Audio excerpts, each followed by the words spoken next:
할머니, 손주 면회 안 되니까 이 쓰레기 음식 다시 갖고 꺼져. 전직 육군 참모총장 할머니를 못 알아보고 할머니의 손주를 폭행한 부대. 할머니의 전화 한 통에 삼성 군단장과 이성 사단장이 달려와 부대를 개박살내는 이야기입니다. 여러분은 지금 어디서 시청하고 계신가요? 시청 전에 구독과 좋아요 부탁드립니다. 저희에게 큰 힘이 됩니다. 칠흑 같은 어둠이 아직 세상을 덮고 있는 이른 새벽이었다. 서울의 중심부가 내려다 보이는 평창동의 한적한 저택, 그 안주인 박선우 여사가 눈을 뜬 시간이기도 했다. 그녀의 나이 70을 넘겼지만 수십 년간 군에서 몸에 밴 습관은 저녁 후에도 그녀를 한치의 오차 없이 매일 같은 시간에 일으켜 세웠다. 그녀는 대한민국 역사상 최초이자 유일한 여성 사성 장군, 육군 참모총장을 역임한 인물이었다. 군 내부에서는 그녀를 강철의 목련이라 불렀다. 강철처럼 단단한 의지와 결단력을 가졌지만 그 속에는 목련처럼 고결하고 따뜻한 품성을 지녔다는 의미였다. 하지만 오늘 새벽 그녀의 마음은 강철이라기엔 너무나 무겁게 흔들리고 있었다. 그녀는 조용히 침실을 나와 정갈하게 정돈된 부엌으로 향했다. 오늘 그녀가 만들어야 할 음식은 단 하나, 그녀의 유일한 피부치인 외손자 이하늘을 위한 소갈비찜이었다. 이하늘 이병. 부모를 일찍 여의고 그녀의 손에 자란 하늘이는 그녀의 삶 그 자체였다.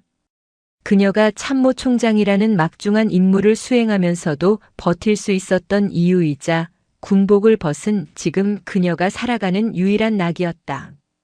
그런 하늘이가 대한민국에서 가장 춥고 험하다는 강원도 양구 제21 보병사단 백두산 부대의 자대 배치를 받은 지 이제 막 한 달이 되어가고 있었다.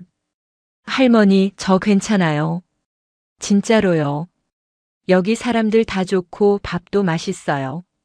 일주일 전 마지막 통화에서 들려온 하늘이의 목소리가 박선우의 귓가에 계속 맴돌았다. 괜찮다고 다 좋다고 말하는 목소리에는 생기라고는 찾아볼 수 없었다. 목소리는 미세하게 떨렸고 무언가를 애써 감추려는 듯 부자연스럽게 높았다. 그리고 결정적으로 수화기 너머로 들려왔던 거친 목소리. 야, 이 새끼야. 전화 끊어. 그 소리와 함께 황급히 통화가 종료되었다. 박선우는 평생을 군에서 보냈다. 수십만 병사들의 목소리를 들어왔다. 무엇이 진실이고 무엇이 거짓인지 그 미묘한 떨림 하나로 부대의 상황을 꿰뚫어 보던 그녀였다. 하늘이의 목소리는 명백한 위험 신호였다. 그녀는 최고급 한우 갈비를 전날부터 정성껏 물에 담가 핏물을 빼고 있었다. 새벽의 차가운 공기 속에서 그녀는 능숙하게 갈비의 기름을 제거하고 칼집을 내기 시작했다. 그녀의 손은 한때 대한민국 육군 전체를 지휘하는 작전 명령서에 서명하던 손이었다. 그 손으로 지금은 손자의 갈비찜에 들어갈 밤과 대추를 깎고 있었다. 이 소갈비찜은 특별한 음식이었다. 하나뿐인 딸 하늘이의 엄마가 살아생전 가장 좋아했던 음식이었고 어린 하늘이가 엄마를 잃고 식음을 전폐했을 때 박선우가 이 갈비찜을 끓여 간신히 아이의 입을 열게 만들었던 생명의 음식이었다. 하늘아, 이것만 먹고 힘내자. 응. 그녀는 갈비를 끓는 물에 데쳐 불순물을 제거하고 직접 담근 귀한 간장과 배, 양파를 갈아 넣은 양념에 재웠다. 부엌에는 달콤하고 짭조름한 사람의 마음을 편안하게 하는 냄새가 퍼져나갔다. 하지만 박선우의 마음은 편치 않았다. 양구, 백두산 부대. 그녀가 현역 시절 수없이 시찰했던 곳이다. 대한민국 최전방 험준한 산악 지형. 그곳의 겨울은 상상 이상으로 혹독하다. 그리고 그 혹독함은 날씨뿐만이 아닐 터였다. 그녀는 수십 년간 병영 문화 혁신을 외쳤다. 자신이 참모총장으로 재임하는 동안 단 하나의 부조리도 용납하지 않겠다고 선언했었다. 그녀의 서슬 퍼런 지휘 아래 많은 것이 바뀌는 듯 했다. 하지만 그녀는 알고 있었다. 빛이 강하면 그림자도 짙어지는 법. 자신이 아무리 뿌리 뽑으려 해도 군이라는 거대한 조직 깊숙한 곳에 숨어있는 악습들은 쉽게 사라지지 않는다는 것을. 설마 내 손자에게까지 그런 일이. 그녀는 고개를 세차게 저었다. 부정적인 생각은 도움이 되지 않는다. 그녀는 무쇠솥에 정성껏 재운 갈비와 손질한 채소들을 넣고 뭉근하게 끓이기 시작했다. 무쇠솥은 천천히 그리고 깊게 열을 전달하여 재료 본연의 맛을 끌어올릴 것이다. 그녀는 마치 자신이 하늘이를 지키는 무쇠솥이 된 듯한 기분으로 불을 조절했다. 갈비찜이 맛있게 익어가는 동안 그녀는 자신의 서재로 향했다. 거대한 책장 한쪽에는 그녀가 군에서 받은 수많은 훈장과 기념패, 그리고 전 세계의 군 지도자들과 함께 찍은 사진들이 가득했다. 그 중앙에는 육군 대장 박선우라고 적힌 명패와 함께 그녀가 참모총장 이취임식 때 사용했던 삼정검이 위엄있게 놓여 있었다. 그녀는 삼정검의 손잡이를 가만히 쓰다듬었다. 이 칼은 육군, 해군, 공군 3군이 일치하여 호국, 통일, 번영의 세 가지 정신을 달성하라는 의미를 담고 있다. 그녀는 이 칼에 부끄럽지 않게 군 생활을 했다고 자부했다. 하지만 만약 자신의 손자가 그것도 자신이 평생을 바친 군대 안에서 고통받고 있다면 그녀가 이룩한 모든 것은 무슨 의미가 있단 말인가. 그녀는 서재의 다른 쪽 벽을 바라보았다. 그곳에는 그녀의 딸과 사위, 그리고 어린 하늘이가 환하게 웃고 있는 가족 사진이 걸려 있었다. 딸을 먼저 보낸 그날, 그녀는 하늘이만큼이나 목 놓아 울었다. 그리고 다짐했다. 이 아이만큼은 하늘이만큼은 세상의 어떤 비바람에서도 자신이 막아내겠다고. 소갈비찜이 완성되었다. 국물은 진한 갈색으로 변했고 갈비살은 젓가락만 대도 부드럽게 흩어질 만큼 잘 익었다. 그녀는 이 따뜻한 음식을 담을 보온 도시락을 꺼냈다. 단순히 음식을 담는 용기가 아니었다. 수십 년 전 그녀가 전방의 소위로 근무할 때 그녀의 어머니, 즉 하늘이의 증조 할머니가 사용했던 것과 비슷한 모양의 온기를 오랫동안 지켜주는 특수 보온 용기였다. 그녀는 가장 좋은 옷을 입으려다 멈칫했다. 화려한 외출복 대신 따뜻하고 품위 있는 어두운 색의 니트와 바지를 선택했다. 그리고 서랍 깊숙한 곳에서 얇은 목도리 하나를 꺼냈다. 하늘이가 어릴 적 고사리 손으로 떠서 선물했던 이제는 조금 낡아버린 목도리였다. 그녀는 그 목도리를 정성껏 목에 둘렀다. 하늘아, 할머니 간다. 해가 막 동쪽 하늘을 붉게 물들이기 시작할 무렵 박선우 여사는 무거운 보온 도시락 가방을 들고 현관을 나섰다. 그녀의 검은색 세단이 조용히 새벽 공기를 가르며 서울을 벗어나 강원도 양구를 향해 달리기 시작했다. 오늘은 그녀의 인생에서 가장 길고 어쩌면 가장 중대한 하루가 될 것임을 예감하면서 서울에서 양구로 가는 길은 멀고도 험했다. 박선우는 굳이 운전기사를 대동하지 않고 홀로 운전대를 잡았다. 복잡한 도심을 벗어나자 고속도로는 비교적 한산했다. 하지만 그녀가 춘천을 지나 양구로 접어드는 옛 국도로 들어서자 길은 험준한 산악 지형을 따라 구불구불 이어졌다. 창밖으로 스치는 풍경은 가을의 끝자락을 붙잡고 있었지만 양구의 공기는 이미 초겨울처럼 차가웠다. 양구에 오면 10년은 늙는다.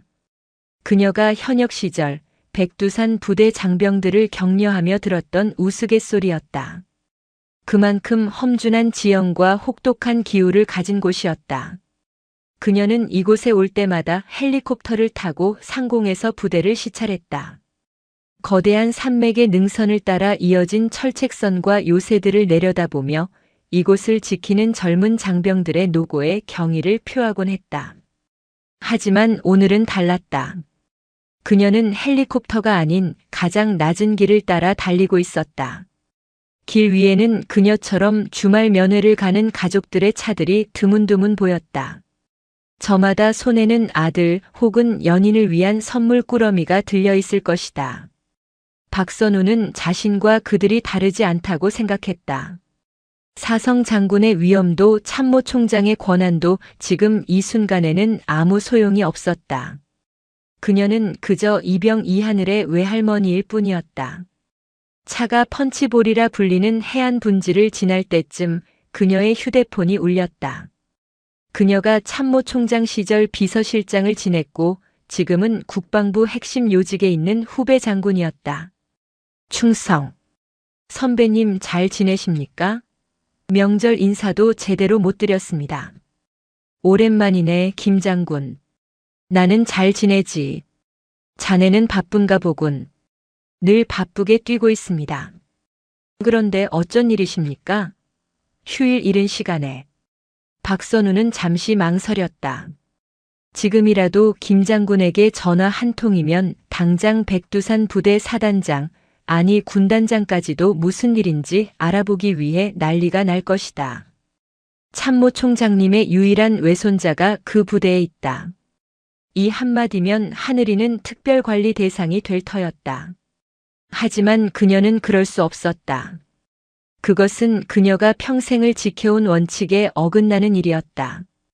그녀는 자신의 지위를 사적인 용도로 사용해 본 적이 없었다. 또한 그것은 하늘이가 원하는 바도 아닐 것이다. 할머니, 저도 다른 애들처럼 평범하게 군 생활하고 싶어요. 입대 전 하늘이가 신신당부했던 말이었다. 아니네. 그냥 안부 전화했네. 자네 목소리 들으니 좋군. 주말 잘 보내게. 예, 선배님. 들어가십시오. 충성. 박선우는 전화를 끊고 한숨을 내쉬었다. 평범하게. 그 말이 지금 하늘이에게는 가장 사치스러운 말이 되어버린 것 같아 가슴이 아팠다. 같은 시각 백두산 부대 어느 내무반. 이하늘 이병은 차가운 바닥에 걸레를 문지르고 있었다. 주말 아침 모두가 늦잠을 자거나 텔레비전을 보며 쉬어야 할 시간이지만 하늘이에게는 해당하지 않았다. 야, 이하늘. 똑바로 안 닦아? 먼지 하나라도 나오면 내 눈알로 닦게 할 줄 알아. 황태산 병장. 이 내무반의 실세이자 하늘이를 가장 악랄하게 괴롭히는 자였다. 그는 관물대에 비스듬히 기대어 과자를 먹으며 하늘이를 비웃고 있었다. 그 옆에는 마동필 상병이 키득거리며 맞장구를 쳤다. 황 병장님, 제 오늘 면회 온다지 않습니까? 할머니가 소갈비찜 싸온다고 했다는데 맛 좀 봐야 하지 않겠습니까? 갈비찜? 좋지. 야, 이하늘. 너네 할머니한테 우리 것도 좀 싸오라고 하지 그랬냐? 하늘이는 입술을 깨물었다. 어젯밤 그는 할머니에게 제발 오지 말라고 그냥 괜찮다고 전화하려다 이들에게 발각되었다. 그들은 하늘이의 휴대폰을 빼앗아 통화 내용을 엿들었고 소갈비찜이라는 말에 희희낙낙했다. 그리고는 하늘이를 구타했다. 내 할머니가 싸오는 갈비찜 우리가 다 처먹을 거니까 깨끗하게 비워놓으라고. 하늘이의 뺨에는 아직 어젯밤 맞은 멍이 시퍼렇게 남아있었다. 그는 최대한 멍 자국을 가리기 위해 고개를 숙였다. 잘 안 들리냐, 이 새끼야? 황태산이 신던 전투화 발로 하늘이의 등을 툭 쳤다. 하늘이는 비틀거리며 넘어졌다. 대답. 하겠습니다. 푸하. 저 병신 봐라. 그래, 오늘 면회 가서 할머니한테 아주 그냥 엉엉 울어라. 군대가 너무 힘들어요, 할머니 하고. 그럼 내 할머니가 우리 황 병장님한테 전화라도 한대? 마동필이 배를 잡고 웃었다. 하늘이는 주먹을 꽉 쥐었다. 손톱이 살을 파고들었지만 고통은 느껴지지 않았다. 그 어떤 고통도 지금 이 순간의 치욕보다 크지는 않았다. 그는 할머니가 이 모든 것을 알게 되는 것이 두려웠다. 자신 때문에 할머니가 상처받는 것이 죽기보다 싫었다. 면회. 안 가겠습니다. 하늘이가 겨우 쥐어짜낸 말이었다. 황태산의 눈이 가늘어졌다. 뭐라고? 이 새끼가 돌았나. 내가 안 가면 우리가 어떻게 갈비찜을 먹어? 야, 아마 상병. 얘 정신 좀 차리게 해줘라. 예, 알겠습니다. 마동필이 다가와 하늘이의 머리채를 움켜쥐고 화장실로 끌고 갔다. 할머니한테 잘 보이고 싶으면 이 썩은 표정부터 어떻게 해야지. 잠시 후 화장실에서 퍽퍽 하는 둔탁한 소리와 함께 물소리가 들려왔다. 박선우의 차는 드디어 부대 위병소에 도착했다. 제21 보병사단. 백두산 용사 환영합니다. 거대한 간판이 그녀를 맞이했다. 그녀가 현역 시절 직접 써준 글씨였다. 그녀는 잠시 차를 세우고 간판을 바라보았다. 자신이 쓴 저 글씨가 무색하게 저 안에서 자신의 손자가 고통받고 있을지도 모른다는 생각에 심장이 차갑게 식어내렸다. 위병소의 젊은 헌병이 그녀의 차를 막아 세웠다. 면회 오셨습니다. 신분증 제시해 주십시오.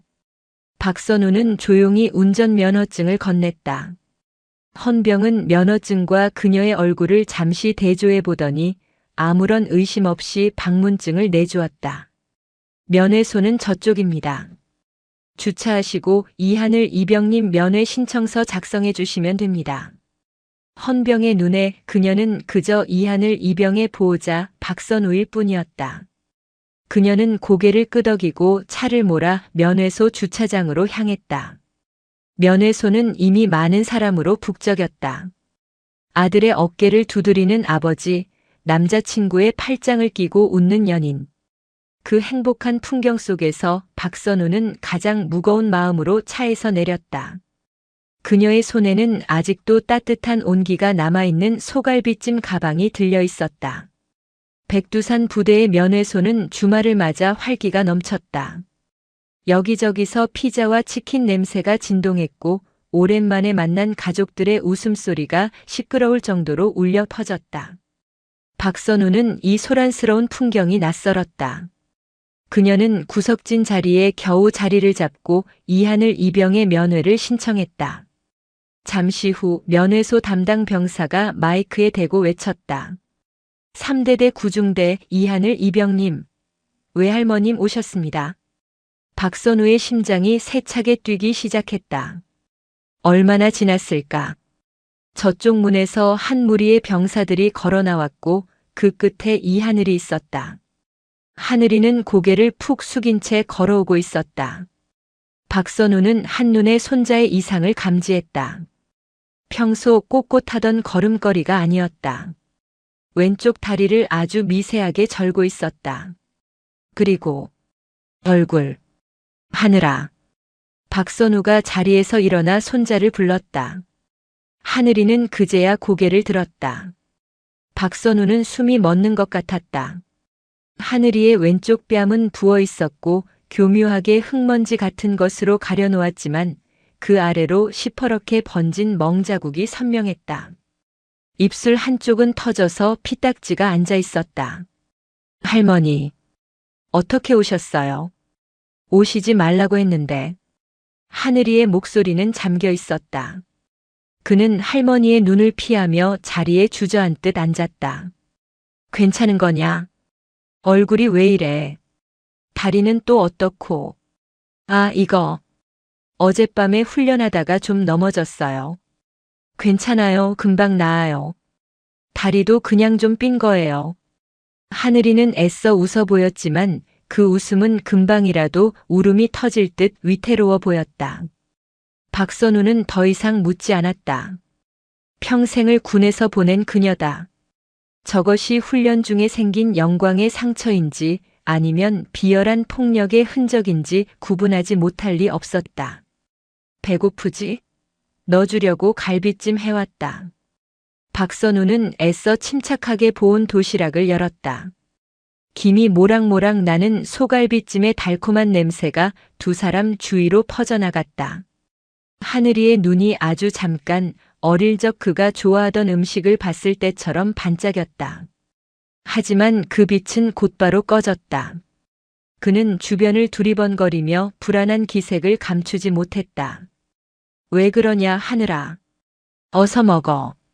내가 제일 좋아하는 거잖아. 그때였다. 면회소 입구에서 거친 목소리가 들려왔다. 어이, 이하늘이. 면회 오니까 좋냐? 황태산 병장과 마동필 상병이 어깨를 활짝 펴고 면회소 안으로 들어섰다. 그들은 마치 자기 집 안방인 것처럼 성큼성큼 걸어와 박선우와 하늘이가 앉은 테이블 맞은편에 털썩 주저앉았다. 면회소의 소란이 순간적으로 잦아들었다. 이야, 냄새 죽이네. 이게 그 소갈비찜입니까? 황태산이 낄낄거리며 테이블 위에 갈비찜을 턱짓으로 가리켰다. 하늘이의 얼굴이 새하얗게 질렸다. 황 병장님, 마 상병님. 여긴 어쩐 일이십니까? 어쩐 일이긴. 내 할머니가 싸오신 귀한 음식, 우리도 맛 좀 보려고 왔지. 안 그래? 마동필이 하늘이의 어깨를 친근하게 툭툭 쳤지만 그 손길에 하늘이의 어깨가 움츠러드는 것을 박선우는 놓치지 않았다. 박선우는 두 병사를 조용히 바라보았다. 갓 20을 넘긴 젊은이들의 얼굴이었지만 그 표정에는 상대를 조롱하고 억압하는데 익숙해진 자들의 오만함이 가득했다. 자네들 이 아이의 선임들인가? 박선우가 낮은 목소리로 물었다. 그렇습니다만 할머니. 근데 요즘 군대는 이렇습니다. 다 같이 나눠 먹고 그래야 전우애가 생기는 거 아니겠습니까? 황태산이 비웃음을 흘리며 말했다. 그러고는 아무런 거리낌 없이 손으로 갈비찜을 하나 집어들려 했다. 손 치워. 박선우의 목소리는 얼음장처럼 차가웠다. 황태산의 손이 공중에서 멈칫했다. 뭐라고요, 할머니? 더러운 손, 내 손주가 먹을 음식에 대지 말라고 했다. 순간 면회소의 공기가 얼어붙었다. 황태산의 얼굴이 불그락푸르락해졌다. 감히 이등병 할머니가 자신에게 명령을 한다는 사실에 자존심이 상한 듯 했다. 아, 이 할머니가 진짜. 야, 이하늘.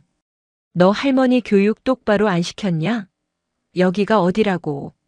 황태산이 자리에서 일어나 하늘이의 멱살을 잡으려던 바로 그 순간. 아이고, 죄송합니다. 마동필이 갑자기 과장된 몸짓으로 비틀거리며 테이블 쪽으로 쓰러졌다. 그의 팔이 박선우가 정성껏 준비한 보온 도시락을 그대로 쳐버렸다.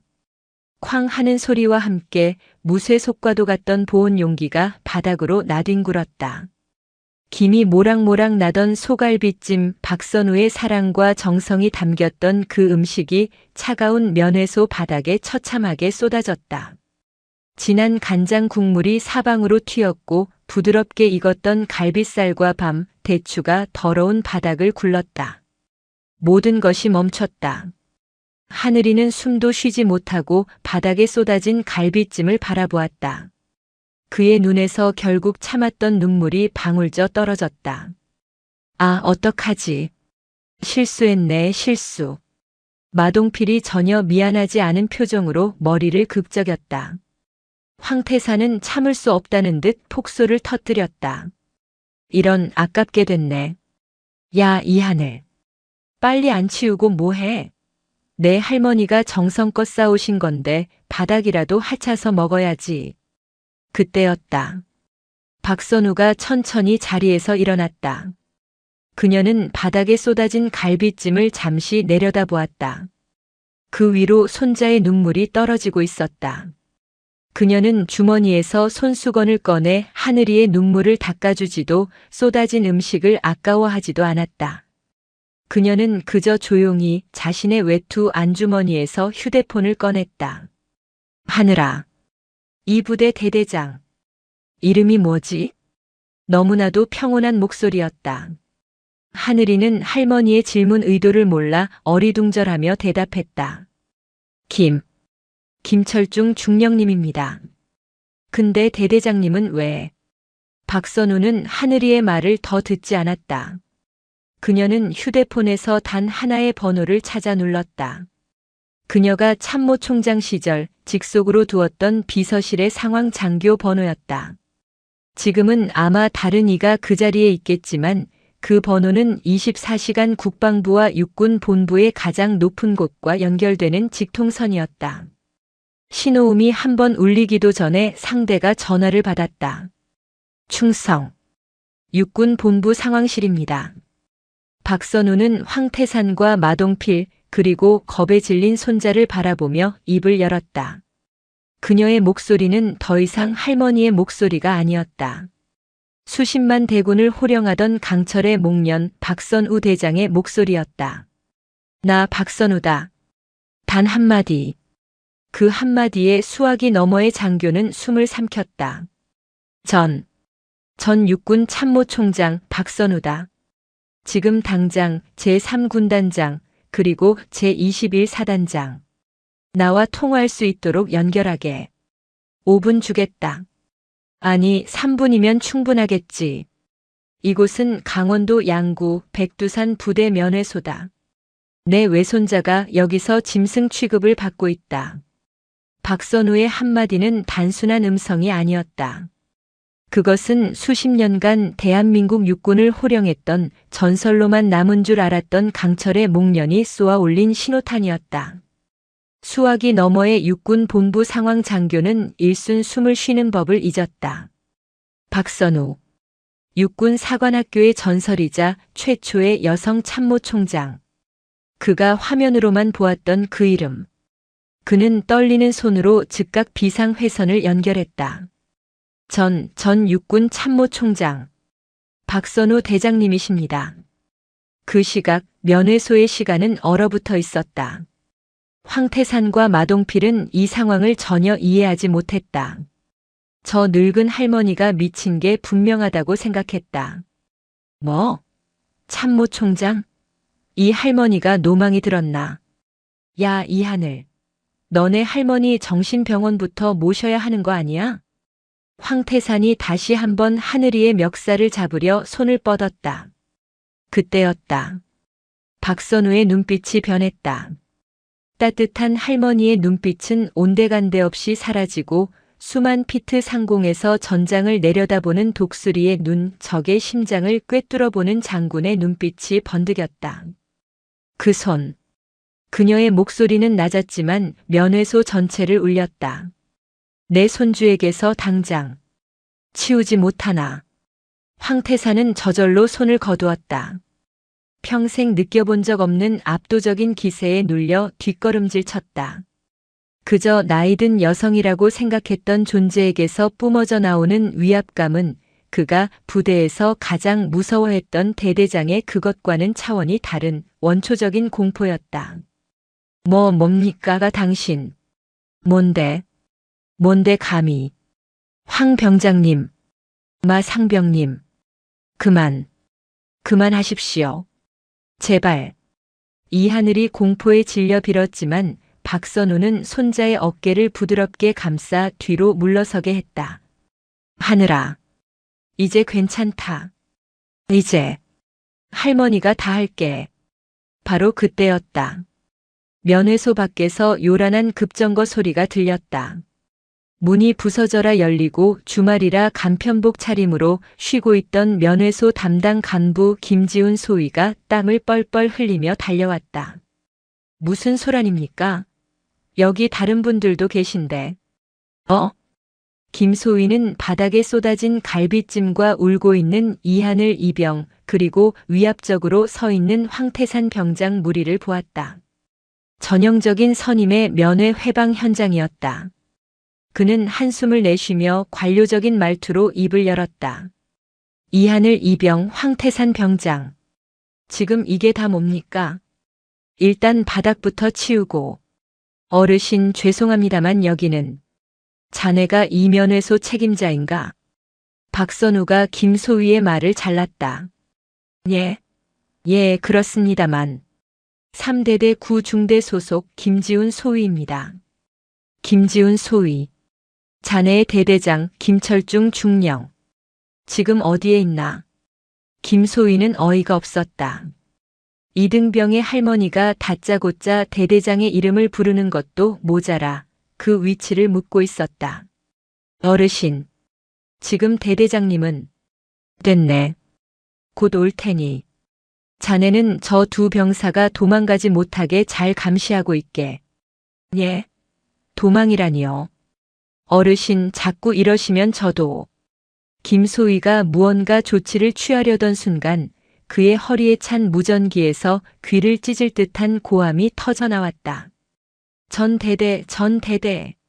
비상, 비상. 대대장님 지금 당장 면회소로 이동하심. 면회소 근무자 즉각 상황 보고하라. 김소희의 얼굴이 하얗게 질렸다. 대대장님이 면회소로? 주말에 그것도 이런 비상호출로? 그는 무전기에 대고 다급하게 외쳤다. 충성. 면회소 근무자 김소희. 현 시간부로 면회소 이상. 이상. 그의 눈이 박선우에게 향했다. 이상 없음이라고 보고해야 할까? 하지만 그의 본능이 아니라고 외치고 있었다. 그의 망설임은 10초도 가지 못했다. 면회소 밖으로 지휘라는 표식이 붙은 검은색 관용차가 흙먼지를 일으키며 미끄러지듯 멈춰 섰다. 운전병이 채 차를 세우기도 전에 조수석에서 한 남자가 튀어나왔다. 대한민국 육군 중령 김철중. 3대대의 지휘관이었다. 그는 주말 등산을 마치고 막걸리 한 잔을 걸치려던 참이었다. 등산복 차림에 얼굴은 벌겋게 상기되어 있었다. 그는 방금 전 사단 사령부로부터 평생 들어본 적 없는 육성을 들었다. 김중령, 자네 지금 뭐하나? 당장 면회소로 튀어가지 않으면 자네 모가지가 날아갈 줄 알아. 지금 당장. 사단장도 연대장도 아닌 사단 참모장 대령의 직통 전화였다. 김철중은 무슨 영문인지도 모른 채 그저 면회소라는 단어 하나에 생명의 위협을 느끼고 달려온 것이었다. 대대장님. 김소희가 경악하며 경례를 붙였다. 면회소의 모든 장병과 가족들이 얼어붙었다. 주말 면회소의 대대장이 그것도 저런 복장으로 뛰어들어오는 일은 전쟁이 나지 않는 한없는 일이었다. 황태산과 마동필은 그 자리에 얼어붙었다. 그들의 왕은 내무반의 병사들이었지 대대장이 아니었다. 두 사람의 얼굴에서 핏기가 가시는 데는 1초도 걸리지 않았다. 그들은 본능적으로 차렷 자세를 취하며 자신들의 존재를 숨기려 애썼다. 김철중 중령은 헐떡이는 숨을 고르며 면회소를 훑어보았다. 그리고 그는 보았다. 바닥에 쏟아진 음식물, 울고 있는 이등병, 그리고 정체를 알 수 없는 한 노부인. 젠장. 면회소에서 폭행 사고라도 터진 건가? 근데 그것 때문에 참모장이 나를? 누구야? 누가 문제 일으켰어? 김철중이 곤두선 신경으로 소리쳤다. 그때 박선우가 조용히 한 걸음 앞으로 나섰다. 자네가 이 대대의 지휘관 김철중 중령인가? 김철중은 자신에게 반말로 명령하듯 말하는 노부인을 노려보았다. 술기운과 짜증이 뒤섞여 이성이 마비될 뻔했다. 어르신, 지금 여기가 어디라고? 묻는 말에나 대답하게. 박선우의 목소리는 김철중의 말을 가로막았다. 그 목소리에는 감히 거역할 수 없는 수만의 부하를 지휘해 본 자만이 가질 수 있는 절대적인 권위가 서려 있었다.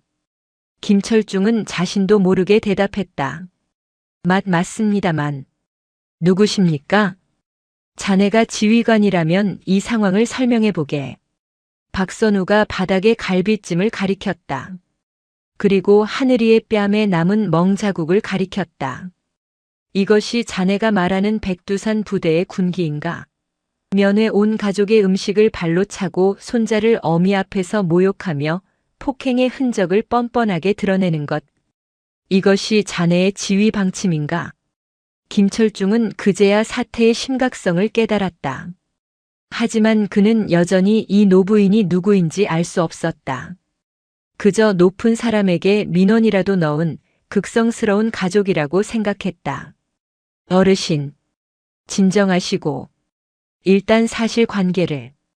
그 순간 박선우의 휴대폰이 다시 울렸다. 이번에는 스피커폰이 아니었지만 그 벨소리는 면회소의 모든 소리를 잠재우기에 충분했다. 박선우는 전화를 받았다. 그래, 나 박선우다. 이 장군. 그래, 강 장군도 같이 있나? 좋아. 지금 자네들 위치가 어디지? 헬기장? 면회소까지 몇 분 걸리나? 5분? 아니, 3분이면 되네. 뛰어오게. 지금 내 앞에서 자네들의 부하가 내 손자의 음식을 발로 찼네. 그리고 사단장, 군단장을 기다리게 하고 있어. 이 상황 자네들이 직접 수습하게. 전화가 끊겼다. 이 장군? 강 장군? 헬기장? 김철중 중령의 머릿속에서 퍼즐이 맞춰지기 시작했다.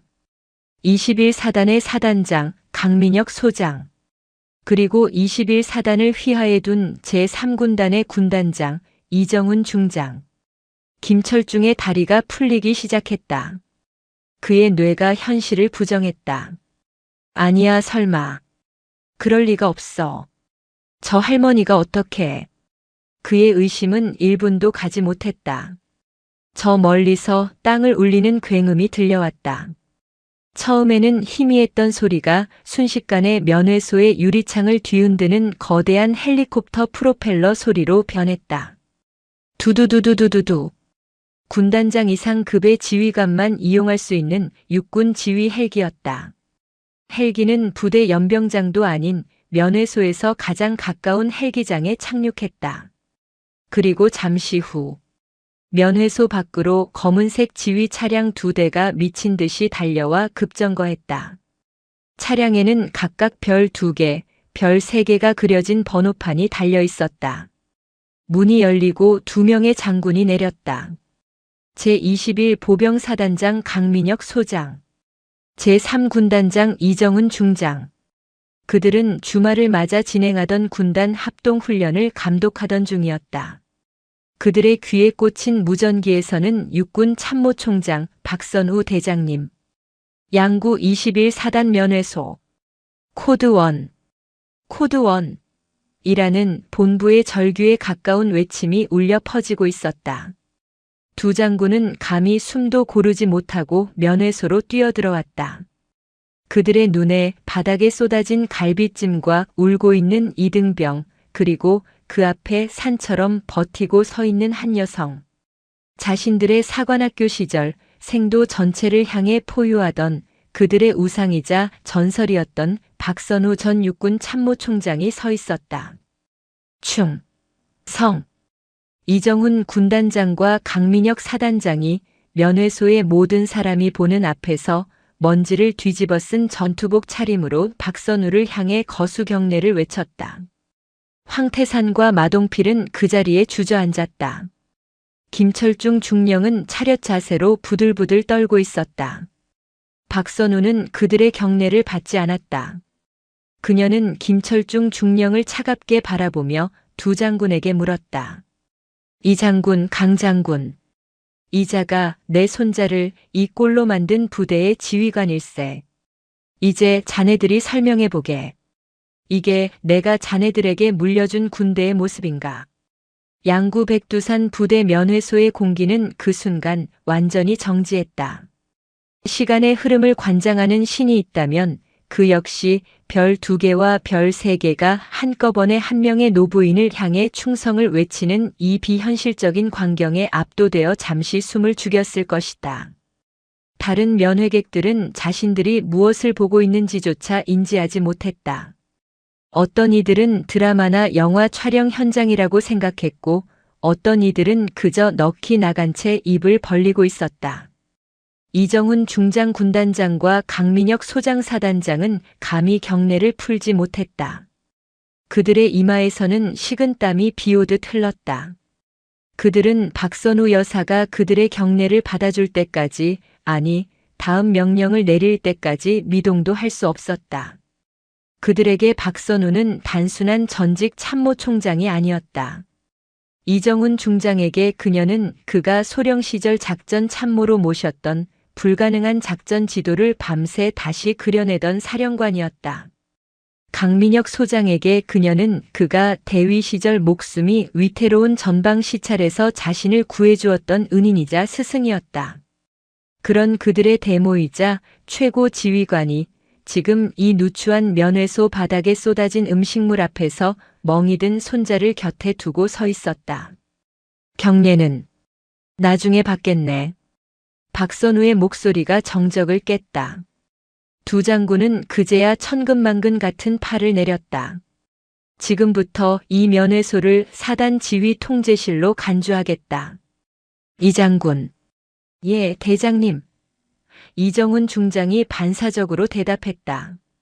대장님이라는 호칭은 그녀가 전역한 후에도 그들 사이에서는 불문율이었다. 자네의 군단 헌병대, 그리고 감찰부, 전원 1위로 집결시키게. 30분 주겠다. 헬기를 띄우든 땅을 파고 오든 30분 안에 내 눈앞에 세워. 명. 받겠습니다. 이정훈 중장은 즉시 뒤로 돌아 자신의 비서실장에게 고함을 질렀다. 군단 헌병대장 감찰참모 당장 이쪽으로. 전원 완전 무장. 반복한다. 전원 완전 무장이다. 박선우의 시선이 강민혁 사단장에게로 향했다. 강 소장은 이미 얼굴이 흑빛이 되어 있었다. 강 장군. 예. 대장님. 저 두 놈. 박선우가 바닥에 주저앉아 넋이 나간 황태산과 마동필을 턱짓으로 가리켰다. 그리고 저기 저 지휘관. 그녀가 등산복 차림으로 얼어붙은 김철중 중령을 가리켰다. 저 셋. 지금 이 시간부로 강 장군 자네의 사단 헌병대로 하여금 체포하게. 현행범으로. 강민혁 사단장은 순간 망설였다. 현역 중령을 그것도 명백한 증거 없이. 망설이는가 강 장군? 내 말이 증거가 되지 못하나? 아닙니다. 대장님. 강 사단장은 자신의 망설임을 즉각 후회했다. 헌병 누구 없나? 당장 이리 와. 저기 저 두 놈하고 김철중 중령. 당장 체포해. 수갑 채워. 면회소 밖에서 대기하던 사단장 수행 헌병들이 우르르 몰려들었다. 그들은 사태 파악이 되지 않았지만 사단장의 명령에 따라 황태산과 마동필에게 달려들었다. 으악, 이게 무슨 짓입니까? 사단장님, 왜 이러십니까? 두 사람의 비명은 수갑이 채워지는 철컥 소리에 묻혔다. 그들의 오만하고 비웃음 가득했던 얼굴은 이제 공포와 눈물, 콧물로 범벅이 되었다. 김철중 중령. 헌병이 김중령에게 다가가자 그는 마지막 자존심이라도 지키려는 듯 소리쳤다. 이거나. 내가 누군 줄 알고. 사단장님, 이건 월권입니다. 이 노부인이. 닥쳐라. 강민혁 사단장의 목소리가 면회소를 찢었다. 그는 김중령에게 다가가 멱살을 잡았다. 내 놈이 지금 누구 앞에서 그따위 말을 짓거리는가? 이분은. 그는 차마 박선우의 신분을 다른 면회객들 앞에서 밝힐 수 없어 입술을 깨물었다. 김철중 중령. 귀관의 죄목은 지휘 태만 직무유기 그리고 지휘관 모독이다. 내 말이 무슨 뜻인지 영창에 가서 곰곰이 생각해 보도록. 사단장님, 억울합니다. 사단장님. 김철중 중령은 등산복 차림 그대로 두 헌병에게 양팔이 붙들려 개처럼 끌려나갔다. 불과 10분 전까지만 해도 이 대대의 왕이었던 그는 그렇게 허무하게 무너졌다. 면회소는 이제 완벽한 군사작전 지역으로 변모했다. 사단 헌병들이 노란색 통제선을 치고 다른 면회객들을 정중하지만 신속하게 퇴장시켰다. 죄송합니다. 가족 여러분, 군 내부 사정으로 잠시 면회를 중단합니다. 신속히 조치하고 다시 안내해드리겠습니다. 울부짖는 아들, 당황한 부모들이 밖으로 밀려나갔다. 그들의 눈에는 방금 전 목격한 광경에 대한 경외와 공포가 서려 있었다. 이제 면회소에는 박선우와 이하늘, 그리고 이정훈 군단장과 강민혁 사단장, 그리고 그들의 핵심 참모들만이 남았다. 박선우는 헌병이 가져다준 의자에 앉았다. 그녀는 여전히 떨고 있는 하늘이의 손을 굳게 잡았다. 하늘아, 무서웠지. 미안하다. 할머니가 너무 늦게 알았다. 할머니, 정말. 으흑. 하늘이는 그제야 참았던 울음을 터뜨렸다. 공포와 서러움 그리고 안도감이 뒤섞인 울음이었다. 박선우는 그런 손자를 조용히 안아주었다. 두 장군은 그 모습을 차마 고개조차 들지 못하고 지켜보았다. 자신들이 지켜야 할 국민의 아들이 그들의 전설적인 선배 앞에서 피눈물을 흘리고 있었다. 얼마나 지났을까? 면회소 밖으로 헬기 소리가 다시 한번 요란하게 울렸다. 군단 헌병 특수 임무대와 감찰 참모부가 도착한 것이다. 검은색 특수 전투복을 입은 헌병들이 면회소 안으로 도열했다. 군단 감찰 참모대령과 이정훈 중장에게 보고했다. 충성. 군단 감찰 참모 보고 드립니다. 명령하신 대로 전원 집결 완료했습니다. 박선우가 천천히 일어섰다. 그녀는 바닥에 쏟아진 이제는 차갑게 식어버린 갈비찜을 내려다보았다. 이 장군, 강 장군. 예, 대장님. 나는 오늘 내 손자에게 소갈비찜을 먹이러 이곳에 왔네. 하지만 자네들이 보다시피 이 음식은 썩어버린 이 부대의 바닥에 버려졌어. 그녀는 바닥에 흩어진 갈비 조각 하나를 집어 들려다 멈추었다. 대신 하늘이의 얼굴에 남은 멍자국을 부드럽게 쓰다듬었다. 이 아이의 상처가 그리고 이 썩은 음식이 지금 이 부대의 현주소다. 나는 오늘 이 썩은 뿌리를 뽑아낼 걸세. 자네들이 내 뒤를 따를 각오가 되어 있다면 지금부터 내 명령을 이행하게. 두 장군은 허리를 90도로 숙였다. 대장님, 어떤 명령이든 받들겠습니다. 박선우의 눈빛이 차갑게 빛났다. 좋아. 그럼 지금 즉시 이하늘 이병이 속한 3대대 구중대 전 병력 집합시키게. 중대장, 소대장, 부사관 그 누구도 열외 없이. 그리고 그들의 모든 관물대를 지금 당장 이 자리에서 압수수색하게. 먼지 한 톨까지 전부 다. 명받겠습니다. 강민혁 사단장이 직접 무전기를 들고 소리쳤다. 사단 헌병대장은 지금 즉시 구중대 생활관을 전면 폐쇄하라. 그 안에 있는 모든 인원 즉각 연병장으로 집합시켜. 군단 감찰부가 수색을 개시한다. 거대한 폭풍이 백두산 부대의 가장 골마 터진 환부를 향해 휘몰아치기 시작했다. 박선우의 명령이 떨어진 순간 제21 보병사단은 사실상 전시 상태에 돌입했다. 강민혁 사단장은 자신의 지휘권을 박선우의 암묵적인 지휘 아래 두었고 이정훈 군단장은 군단 직할 부대까지 동원해 이 정화 작전의 선봉에 섰다. 전 병력 신속하게 이동하라. 저항하는 자는 즉각 현장 체포한다.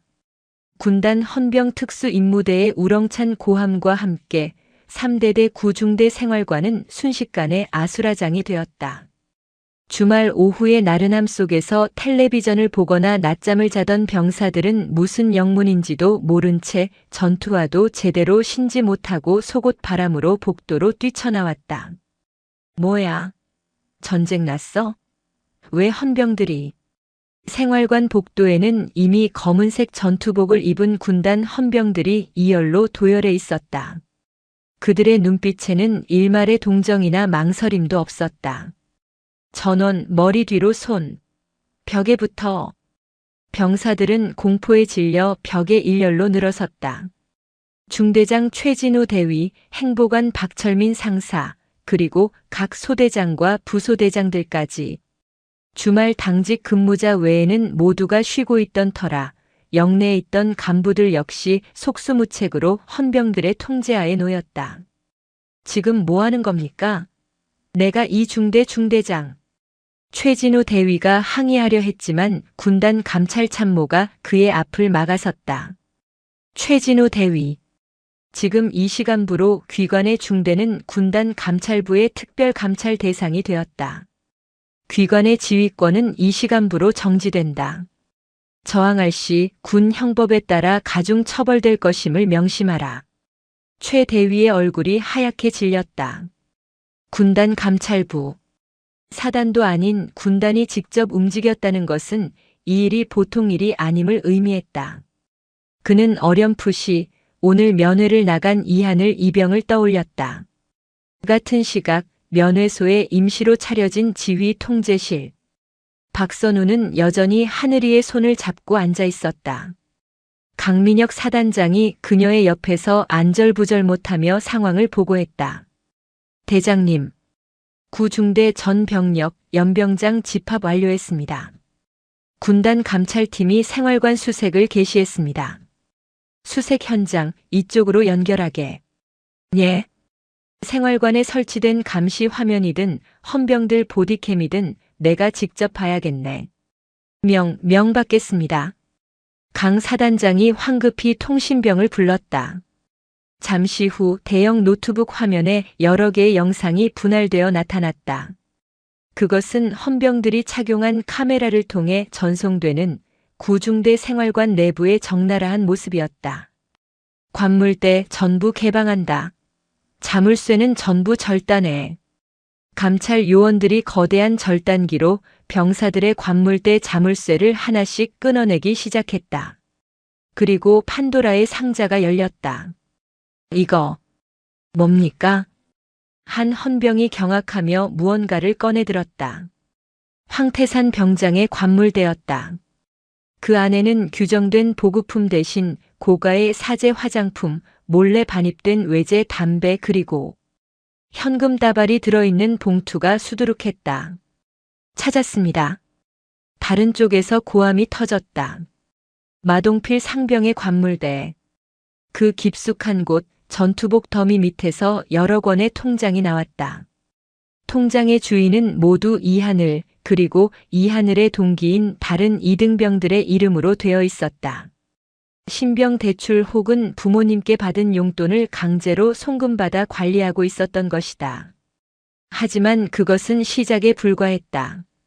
대장님, 이것은 감찰 참모가 무전기를 통해 다급하게 보고했다. 황태산 병장의 침대 매트리스 밑이다. 지금 확인 중이다. 화면이 흔들리더니 한 헌병이 황태산의 침대 매트리스를 들어 올렸다. 그리고 그 아래 비닐봉지에 쌓인 무언가를 조심스럽게 꺼냈다. 봉지 안에는 이하늘의 가족 사진이 들어 있었다. 사진 속 환하게 웃고 있는 하늘이와 그의 어머니 박선우의 딸의 얼굴은 날카로운 무언가로 수십 차례 그어져 형체를 알아볼 수 없게 훼손되어 있었다. 그리고 그 옆에는 하늘이가 할머니에게 쓰려다 빼앗긴 편지들이 구겨진 채 처박혀 있었다. 박선우의 손이 부들부들 떨리기 시작했다. 하늘이는 차마 그 화면을 보지 못하고 고개를 숙였다. 박선우의 눈에서 평생 참아왔던 뜨거운 것이 솟구쳤다. 그것은 슬픔이자 분노였다. 그녀의 죽은 딸, 그녀의 유일한 피부치의 흔적이 저 짐승 같은 자들의 손에 저렇게 유린당하고 있었다. 하늘아. 박선우가 잠긴 목소리로 손자를 불렀다. 저 사진, 저 편지, 할머니한테 쓰던 거였니? 하늘이는 대답 대신 어깨를 들썩이며 울기 시작했다. 죄송해요. 죄송해요, 할머니. 저것 때문에 할머니 오시지 말라고 했는데 저놈들이 저 사진 보고 할머니 욕하고. 박선우는 눈을 감았다. 그녀의 가슴 속에서 무언가가 완전히 무너져 내렸다. 그리고 그 자리에서 강철보다 더 차갑고 단단한 무언가가 솟아올랐다. 강민혁. 그녀가 사단장을 불렀다. 목소리는 놀랍도록 침착했다. 예, 대장님. 저 중대. 구중대라고 했나? 저 중대의 썩은 뿌리는 저 두 놈이 아니야. 박선우가 화면 속 공포에 질려 연병장에 서 있는 중대장 최대위와 행보관 박상사를 가리켰다. 저들이다. 알고도 묵인한 간부들. 자신의 안위를 위해 병사들의 고통을 외면한 저 지휘관들. 저들이 진짜 암덩어리다. 그녀는 자리에서 일어났다. 하늘이의 손을 잡고 일으켜 세웠다. 가자, 하늘아. 내가 저들의 죄를 직접 밝혀야 한다. 할머니가 옆에 있을게. 아무것도 두려워하지 마라. 박선우는 하늘이의 손을 잡고 수십 명의 헌병과 두 장군을 이끌고 면회소를 나섰다. 그녀의 목적지는 단 하나. 수백 명의 병사들이 공포에 떨며 서 있는 곳.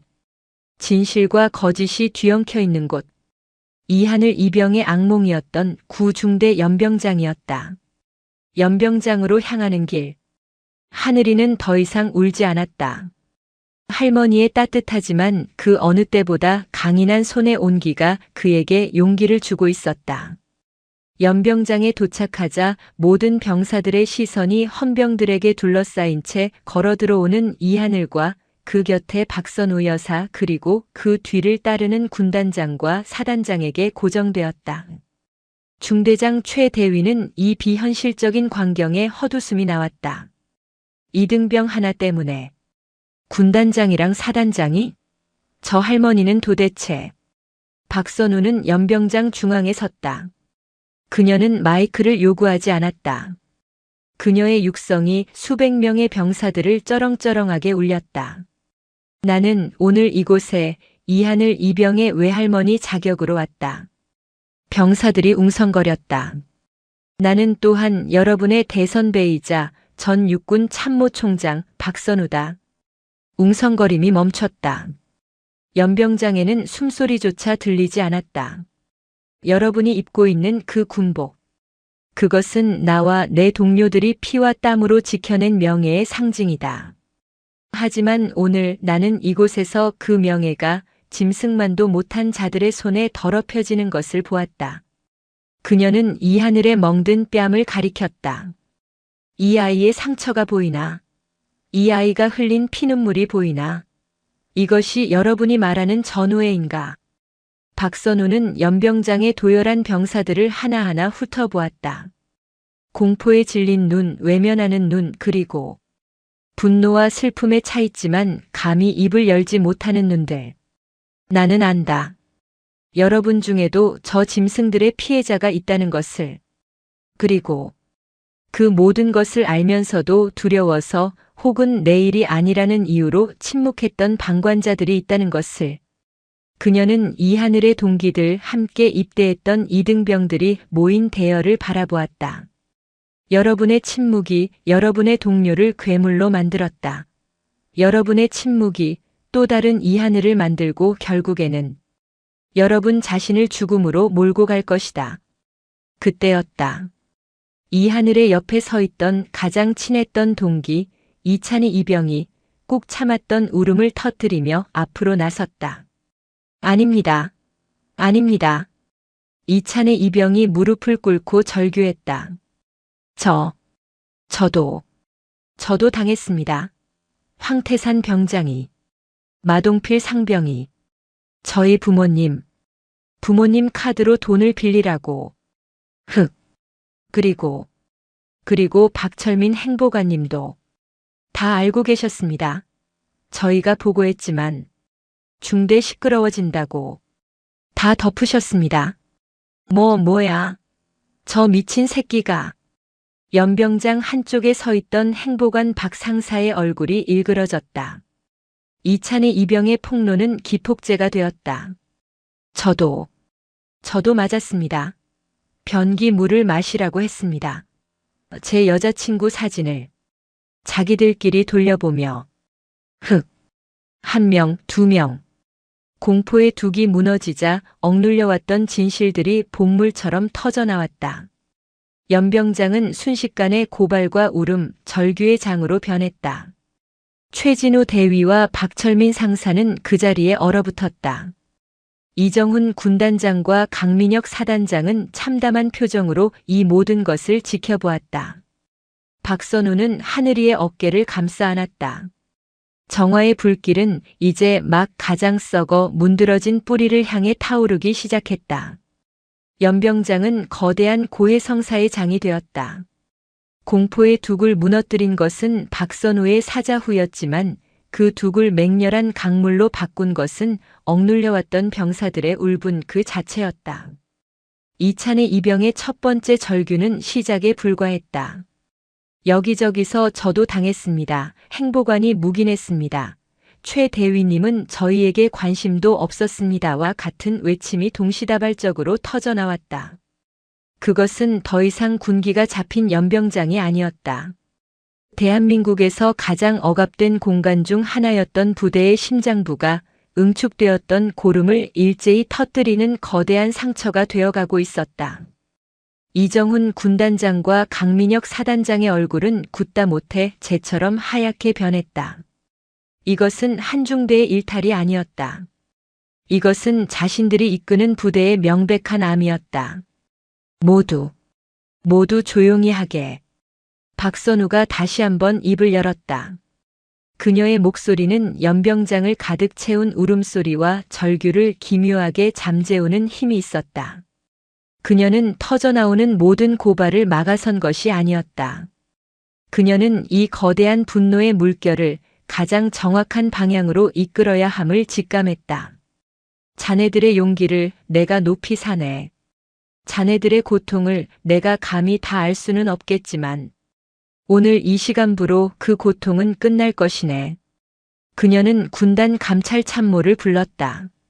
지금 즉시 피해를 호소하는 병사 전원 그리고 그 동료들까지 가해자 및 방조 간부들과 완벽히 분리하게 식사, 수면 그 모든 것을 군단 직할 헌병대가 직접 통제하고 보호하도록 단 한 명의 피해자도 추가적인 협박이나 위해에 노출되어서는 안 되네.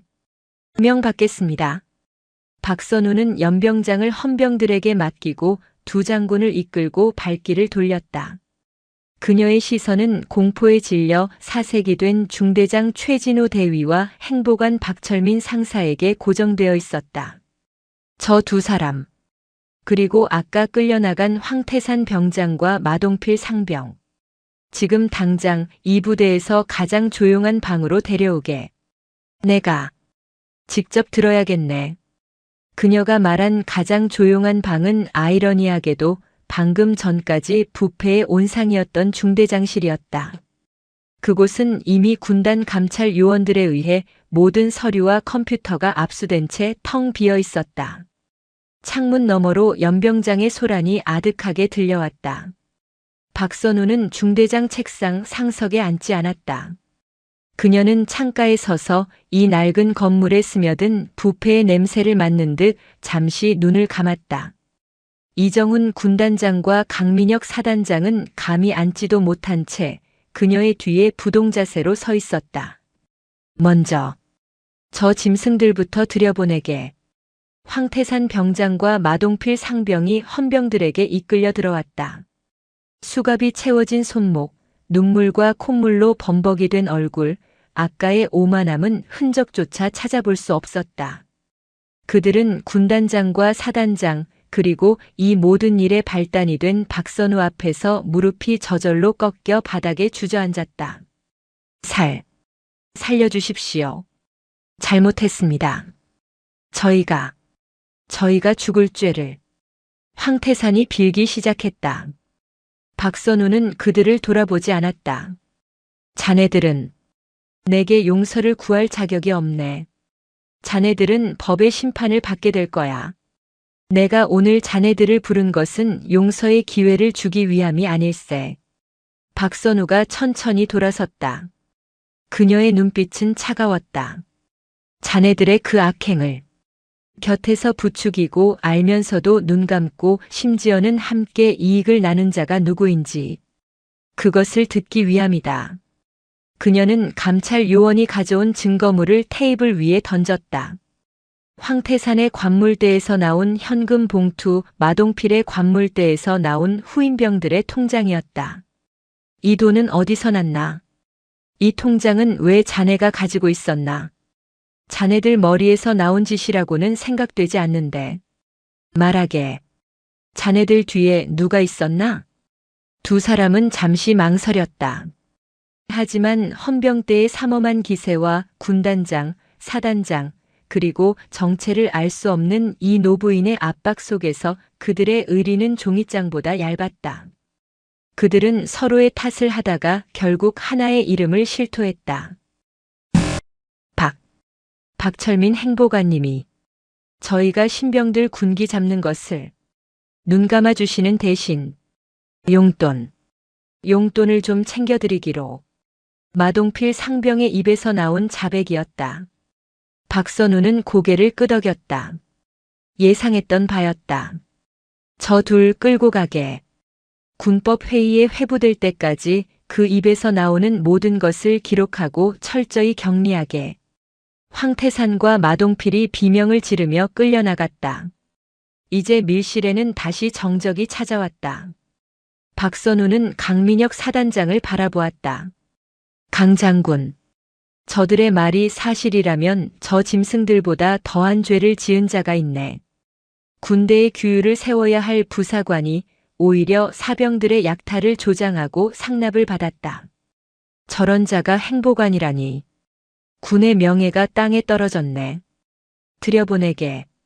행보관 박철민 상사가 불려 들어왔다. 그는 이미 밖에서 모든 상황을 전해 들은 듯 얼굴이 하얗게 질려 있었다. 그는 들어오자마자 바닥에 무릎을 꿇었다. 네, 대장님. 저는 정말 몰랐습니다. 저놈들이 저를 모함하는 겁니다. 저는 억울합니다. 박선우는 창가에서 걸어 나와 무릎 꿇은 박 상사의 눈앞에 섰다. 그녀는 아무 말 없이 그를 내려다보았다. 박 상사는 그 시선을 감당하지 못하고 고개를 더욱 깊이 숙였다. 박철민 상사. 자네 군 생활 몇 년 했나? 예. 저 21년 했습니다. 21년. 긴 시간이군. 그 시간 동안 자네는 무엇을 배웠나? 병사들의 고충을 듣고 그들의 부모가 되어주라고 배운 것이 아닌가. 그런데 자네는 그 부모의 등을 치는 법을 배웠군. 아닙니다. 대장님, 오해십니다. 오해? 박선우의 목소리가 낮아졌다. 그녀는 옆에 있던 감찰 요원에게 손짓했다. 감찰 요원이 노트북을 열어 방금 전 박철민 상사의 사무실 금고에서 확보한 장부를 화면에 띄웠다. 그것은 중대 운영비와 부식비를 빼돌리고 심지어 유류까지 몰래 반출하여 사적인 이득을 취한 내역이 꼼꼼하게 적힌 범죄의 기록이었다. 이것도 오해인가? 박 상사의 호흡이 멈췄다. 그는 자신의 금고가 털렸으리라고는 상상도 못했다. 자네는 황태산과 마동필이 신병들을 갈취한 돈을 상납받았을 뿐만 아니라 그들을 행동대장으로 쓰면서 중대 전체의 공금을 횡령했어. 병사들에게 돌아가야 할 쌀과 기름, 부식을 빼돌려 자네의 배를 채웠단 말이다. 그러니 내 손자가 싸운 그깟 갈비찜 하나쯤은 우습게 걷어찰 수 있었겠지. 안 그런가? 박철민 상사는 더 이상 변명하지 못했다. 그는 그 자리에 주저앉아 어린아이처럼 통곡하기 시작했다. 한 번만 용서해 주십시오. 제가 딸아이가 아파서 병원비가. 그래서 저도 모르게 그만. 닥치게. 박선우의 불호령이 떨어졌다. 자네의 그 더러운 입으로 신성한 가족을 팔지 말게. 자네가 병원비를 핑계로 빼돌린 그 돈은 여기 있는 이 병사들, 누군가의 귀한 아들, 귀한 손자들의 피눈물이다. 자네의 딸이 소중한 만큼 이 아이들도 소중하다는 것을 자네는 잊었어. 아니, 애초에 알지도 못했겠지. 박선우는 그에게서 시선을 거두었다. 끌고 가. 저자의 죄는 군사법정에서 낱낱이 가리되 단 하나의 가명도 있어서는 안 될 걸세. 저자는 군인이 아니야.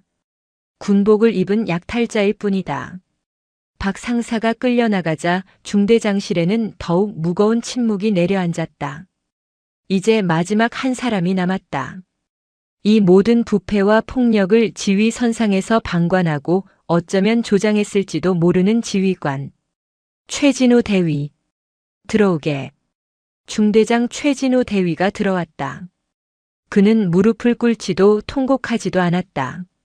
그는 그저 창백한 얼굴로 차렷 자세를 취하고 있었다. 귀관은 모든 것을 알고 있었나? 네. 송구합니다. 알고 있었군. 헌데 왜 묵인했나? 최진호 대위는 입술을 깨물었다. 그는 사관학교 출신의 엘리트였다. 이번 중대장 임기만 잘 마치면 소령 진급은 물론 승승장구할 길만 남아 있었다. 박철민 상사가 부대를 너무 잘 관리하고 있었습니다. 겉으로 보기에는 아무 문제도 없었습니다. 중대 평가도 늘 최상위였습니다. 겉으로만. 박선우가 그의 말을 잘랐다. 그래서 그 최상위 평가를 위해 병사들의 고통쯤은 묵인할 수 있었다. 그 말인가? 자네는 자네의 진급이 병사들의 인권보다 중요했던 게야. 자네는 지휘관이기를 포기했어. 그저 이 썩은 시스템의 안일한 관리자였을 뿐이지. 박선우는 책상 위에 있던 중대장 명패를 집어들었다. 이 명패의 무게를 귀관은 감당할 자격이 없네. 강 장군, 저 대위의 보직을 지금 이 시간부로 해임하게. 그리고 직무 유기 및 복무 태만으로 육군 본부 징계위원회에 정식 회부하게. 명받겠습니다. 최진호 대위의 어깨가 무너져 내렸다. 그의 엘리트 코스가 끝나는 순간이었다. 모든 신문이 끝났다. 밀실의 문이 열리고 박선우가 밖으로 나왔다.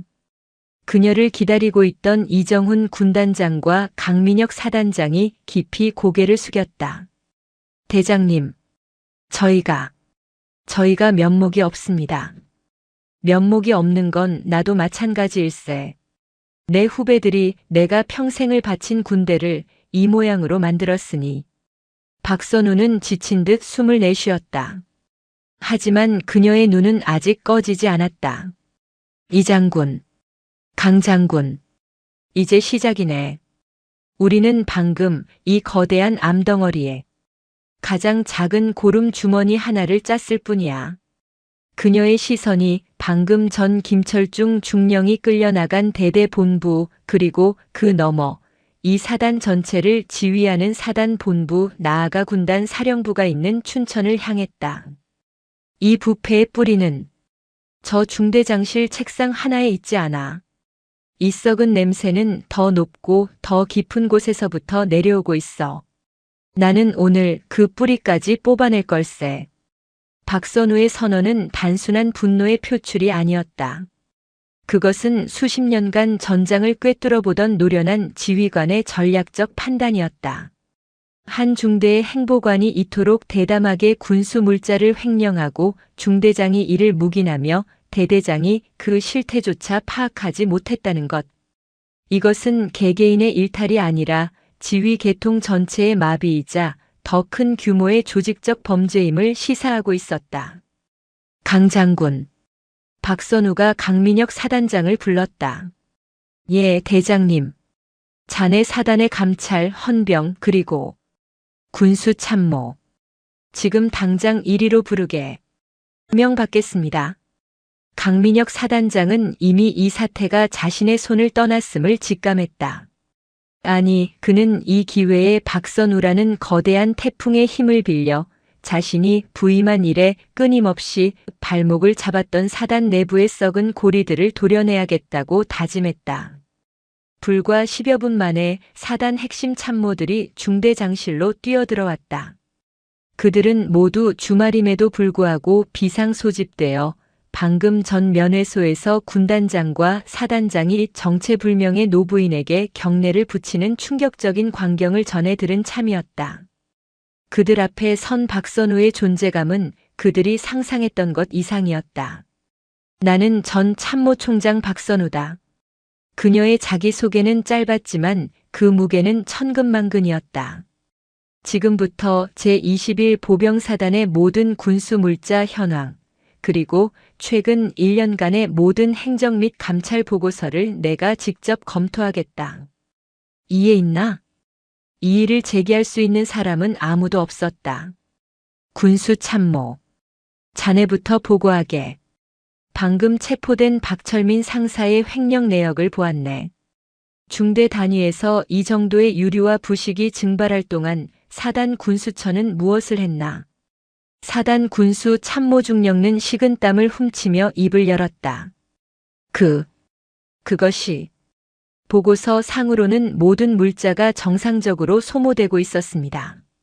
매달 3대대에서 올라오는 재고 실사 보고가 보고서. 박선우의 목소리가 날카로워졌다.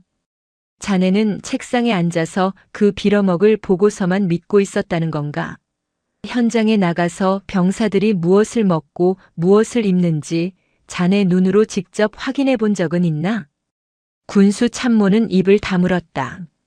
이것은 박철민 상사 혼자 한 일이 아닐세. 이 정도 규모의 장부를 조작하려면 대대 군수 담당관, 나아가 연대 군수 장교까지 최소한 묵인하거나 공모하지 않고서는 불가능해. 안 그런가? 박선우의 시선이 방금 전 체포된 김철중 중령이 지휘하던 3대대 그리고 그 상급 부대인 연대를 향했다. 강 장군. 아까 체포한 김철중 중령. 아직 입을 열지 않았겠지. 좋아. 우리는 증거로 말하게 될 걸세. 그녀는 군단 감찰 참모에게 지시했다. 지금 즉시 3대대 본부 전체와 그 상급 부대인 백두산 연대 가상의 연대 이름 본부를 동시에 급습하게. 특히 군수과와 행정과. 모든 컴퓨터와 장부를 압수수색하게. 지금 이 순간 그들은 분명 증거를 인멸하려 하고 있을 걸세. 명받겠습니다. 이정훈 군단장이 직접 나섰다. 군단 헌병 특임대. 전원 목표 3대대 본부 및 백두산 연대 본부. 증거 인멸 저항 시 현장 체포하라. 양구의 작은 부대는 거대한 폭풍의 눈이 되었다.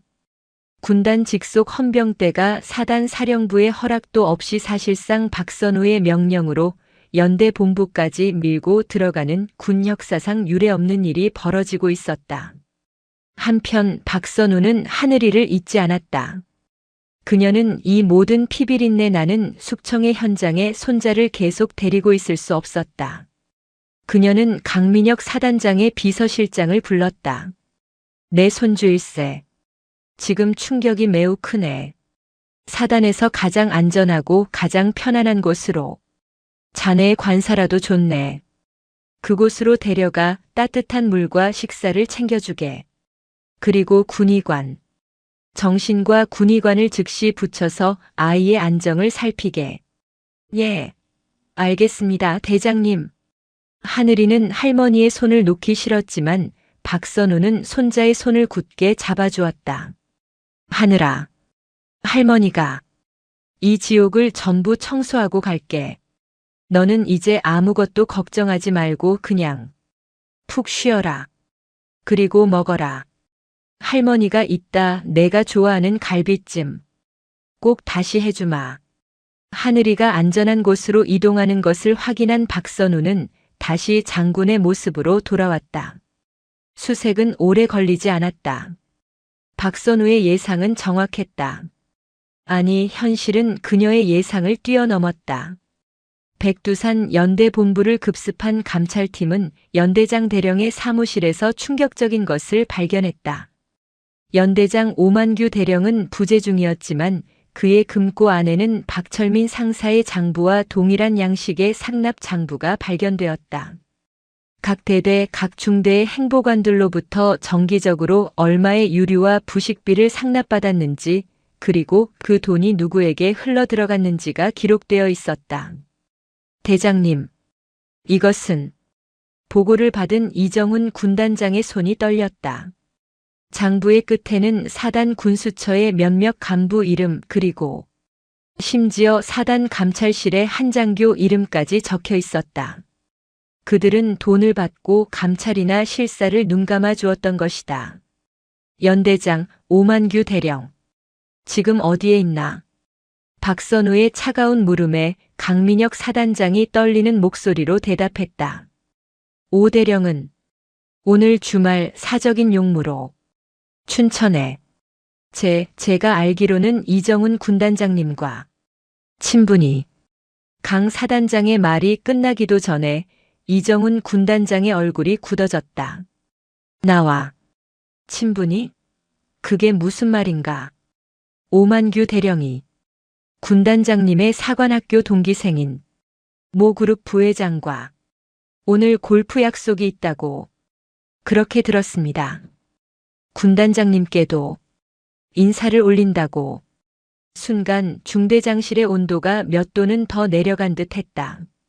박선우의 시선이 이정훈 군단에게 향했다. 이 장군, 사실인가? 대장님, 오해십니다. 오 대령이 제 동기와 만난다는 이야기는 들었으나 그것은 사적인 만남일 뿐. 저는 사적인 만남. 박선우가 이 군단장의 말을 끊었다. 자신의 지휘 부대가 썩어 문드러지고 있는데 연대장이 주말에 군단장 동기와 골프를 치러 가. 그리고 군단장은 그것을 사적인 만남이라며 용인했다. 대장님, 저는 절대. 됐네. 박선우는 더 듣고 싶지 않다는 듯 손을 저었다. 지금 당장 그 오만규 대령. 골프장이든 어디든 당장 체포해서 이곳으로 압송하게. 그리고 이 장군. 박선우는 이정훈 중장을 정면으로 바라보았다. 한때 자신이 가장 아꼈던 후배 장성이었다. 자네가 이 부패의 고리에서 진정으로 자유롭다고 말할 수 있겠나? 이정훈 중장의 얼굴이 처음으로 공포에 질렸다. 이 태풍은 이제 사단장을 넘어 군단장인 자신에게까지 향하고 있었다. 대장님, 저는 하늘을 우러러. 하늘을 우러르기 전에 자네 부하들의 얼굴부터 우러러보게. 박선우가 창밖 연병장에 모여있는 수백 명의 병사들을 가리켰다. 저 아이들이 자네가 말하는 하늘일세. 자네가 정말 결백하다면 지금부터 증명하게. 자네의 그 별 3개의 무게로 자네의 동기와 연관된 저 연대장을 자네 손으로 직접 심판하게. 그렇지 않으면 나 박선우가 자네의 그 별을 직접 거두어 가게 될 테니. 박선우의 마지막 말은 이정훈 중장의 심장에 얼음 송곳처럼 박혔다. 자네의 그 별을 직접 거두어 가겠다. 그것은 단순한 협박이 아니었다. 전군 유일의 여성 사성 장군, 참모총장 재임 시절 그 누구보다 엄격한 신상 필벌로 군을 장악했던 강철의 목련. 그녀는 한다면 하는 사람이었다. 그리고 이정훈 중장 자신이 그녀의 그 결단력과 추진력을 가장 가까이에서 보좌하며 경외했던 부하였다. 대장님, 명심하겠습니다. 이정훈 중장은 더 이상 변명하지 않았다. 그는 자신의 허리에 찬 권총집을 한번 움켜쥐었다가 놓았다. 마치 자신의 결의를 다짐하듯. 그는 즉시 자신의 비서실장에게 군단장 직속 명령으로 통신을 연결했다. 나 군단장이다. 지금 즉시 춘천 시내 모든 골프장 수배. 백두산 연대장 오만규 대령. 현재 위치 파악. 파악 즉시 군단 헌병대 특임대 출동시켜 어떤 상황에서든 체포한다. 상대가 민간 인군단장 동기이라 할지라도 저항 시에는 공무집행 방해 현행범으로 함께 연행해. 내 명령이다. 그의 목소리는 분노와 치욕 그리고 결의로 떨리고 있었다. 그가 자신의 동기가 얽힌 치부를 자신의 손으로 도려내겠다는 선언이었다.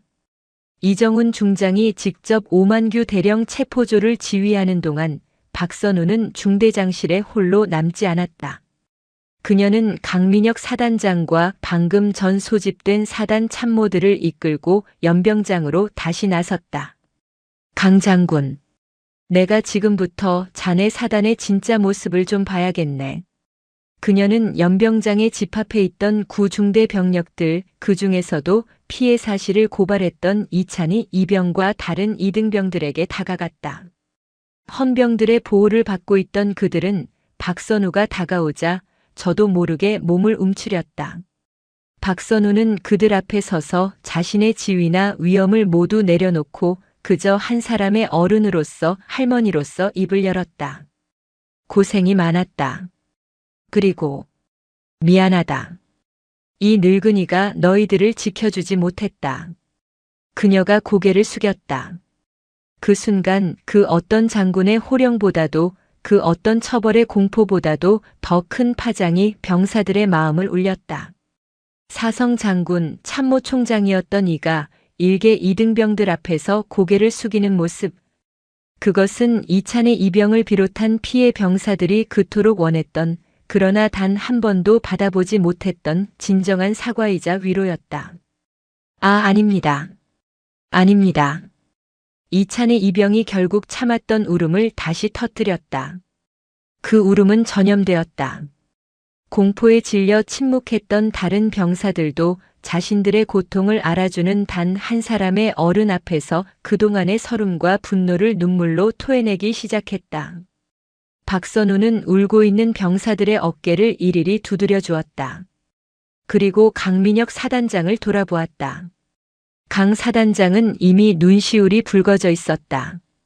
강 장군, 보았나? 이것이 자네가 지휘하는 부대의 민낯일세.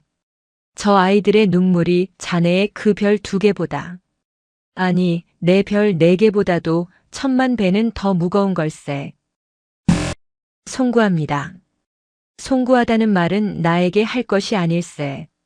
저 아이들에게 하게. 그리고 행동으로 보여주게. 박선우는 연병장을 가로질러 이번에는 다른 곳으로 향했다. 바로 식당이었다. 내가 이 부대 병사들이 오늘 저녁으로 무엇을 먹는지 봐야겠네. 이미 시간은 저녁 식사 시간을 향해 가고 있었다. 사단장과 군단장이 떠있고 헌병대가 중대를 점령한 이 살벌한 분위기 속에서도 병사들의 식사 시간은 돌아오고 있었다. 사단 군수 참모와 행보관이 빼돌린 예산 속에서 과연 병사들은 무엇을 먹고 있었을까? 박선우가 식당 문을 열었을 때 그녀를 맞이한 것은 역한 기름 쩐내와 정체를 알 수 없는 국 냄새였다. 저녁 메뉴는 돼지고기 김치찌개라고 적혀 있었지만 배식대 위의 솥단지 안에는 돼지고기라고는 찾아볼 수 없는 멀건 김칫국물만이 흥건했다. 밥은 서리고 딱딱했고 반찬은 시들어 빠진 콩나물 무침이 전부였다. 박선우는 배식대 앞에 서서 그 멀건 국물을 국자로 한번 휘저었다. 그리고 그것을 들고 식당 한쪽에 앉아있던 취사병에게 다가갔다. 병사, 이것이 자네가 오늘 자네의 전우들에게 먹일 저녁인가? 취사병은 공포에 질려 고개도 들지 못했다. 아닙니다. 그게 오늘 들어온 돼지고기는 행보관님이 따로 빼놓으라고 하셔서. 결국 취사병의 입에서 진실이 나왔다. 박철민 상사는 병사들에게 지급될 돼지고기마저 빼돌려 근처 식당에 팔아넘기거나 간부들의 회식 자리로 가져갔던 것이다. 박선우는 들고 있던 국자를 쾅 소리가 나게 배식대에 내던졌다. 강민혁, 이게 군대인가? 이게 사람이 먹을 밥인가? 내 손자에게, 내 귀한 손자에게 이런 뜸밥에 멀건 국물을 먹이면서 자네들은 주말이라고 골프를 치러 가. 연대장은 상납을 받고 사단장은 보고서만 들여다보고. 자네들 모두 군복 벗을 각오하게. 그녀의 분노는 면회소에서 갈비찜이 쏟아졌을 때와는 비교도 할 수 없을 만큼 거대했다. 그것은 한 개인의 분노가 아니라 이 나라의 어머니, 이 나라의 할머니를 대표하는 거룩한 분노였다. 사단 참모 전원이 그 자리에서 무릎을 꿇었다. 강민혁 사단장도 예외는 아니었다. 대장님, 죽을 죄를 지었습니다. 당장 시정하겠습니다. 시정? 이런 썩어 빠진 뿌리를 어떻게 시정만으로 고칠 수 있단 말인가? 이건 전부 불태워 없애야 하네. 그녀는 당장 군단장과 사단장이 가진 모든 권한을 동원하여 인근 마트와 정육점에서 최고급 식자재를 긴급 조달하라고 명령했다. 오늘 저녁 이 부대 모든 병사들에게 내가 먹으려 했던 그 소갈비찜에 버금가는 특식을 제공하게. 모든 비용은 일단 내 개인 카드로 결제하겠네. 하지만 이 영수증은 자네들, 이 부패한 간부들의 월급에서 반드시 받아낼 걸세. 그녀가 지갑에서 자신의 카드를 꺼내 던지려던 그 순간이었다. 대장님, 그럴 필요 없습니다. 이정훈 군단장이 땀과 먼지로 범벅이 된 채 식당으로 뛰어들어왔다. 그의 손에는 연대장 오만규 대령이 차고 있던 빛나는 대령 계급장이 들려 있었다. 오만규 대령. 체포했습니다. 골프장에서 제 동기와 함께 현장에서 체포하여 계급장 떼어왔습니다. 이정훈 중장이 자신의 손으로 동기와의 연을 끊어내고 부하의 죄를 물은 것이다. 그는 박선우 앞에 그 떼어낸 계급장을 바치듯 내밀었다. 그리고 대장님, 이 부대의 오늘 저녁은 저희 군단이 책임지겠습니다. 사단장, 군단장, 그리고 저희가 오늘 이 병사들을 위해 직접 밥을 짓고 직접 배식을 하겠습니다. 저희의 죄를 그렇게라도 씻을 수 있게 허락해 주십시오. 박선우는 피 묻은 듯한 오만규 대령의 계급장과 결연한 표정의 이정훈 군단장을 번갈아 보았다.